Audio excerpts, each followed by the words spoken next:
As Sister Jamila lights her candle, she whispers a prayer passed down to her through over 40 generations of her family.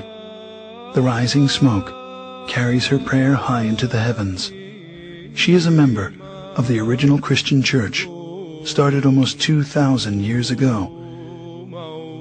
But what happened to this original church, and where do we find it?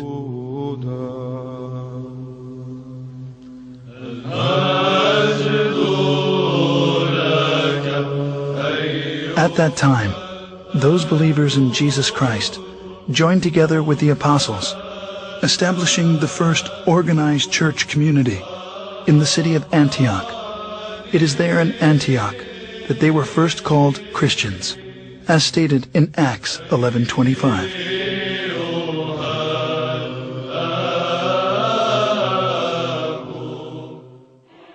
Scholars estimate there are over 2,600 groups today who lay claim to being the church, or at least the direct descendant of the church described in the New Testament. As Christianity has inarguably played a considerable role in our history, it is important to understand the factors which have led to its current divided state.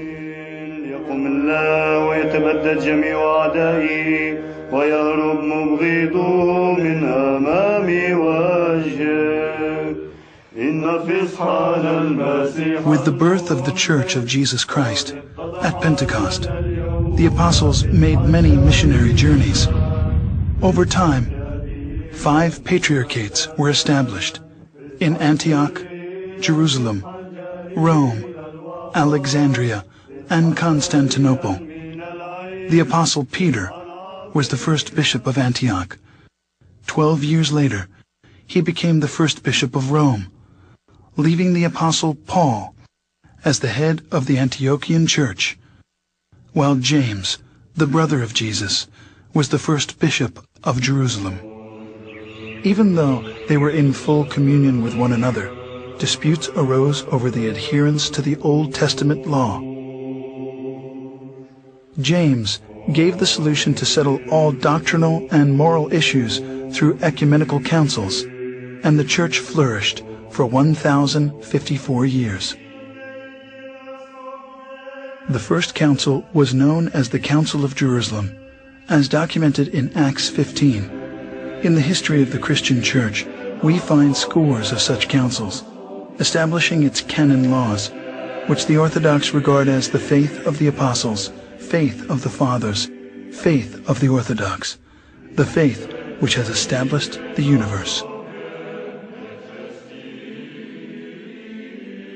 Heresies, disputes, numerous wars, and much persecution constantly challenged the early fathers of Orthodox Christians.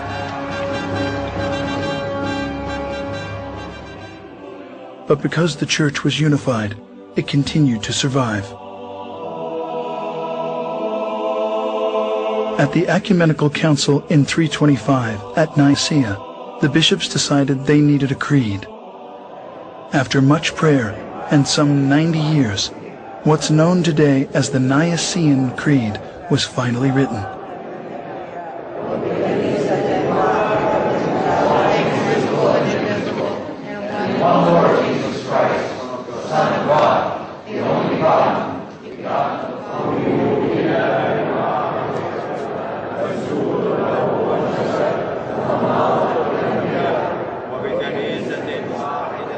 Between the years 325 and 787, 7 meetings were held to establish the laws of the Church. These became known as the 7 Ecumenical Councils. The faith of the Church at the close of its first 1,000 years was the same. The doctrine, the creed, the government were all recognized as one everywhere. This one church was the Orthodox Church, which has weathered many attacks. This cohesion, however, was soon to end. As the first millennium was drawing to a close, tensions began to mount between the Western Church, Rome, and the 4 Eastern churches. the bishops of Rome began to claim authority over the other 4 churches, on the claim that the Roman Patriarch was the only true successor of Peter. 2 giant issues emerged. First, Rome's declaration of the Pope's supremacy, and second, that the wording of the 700-year-old creed be changed.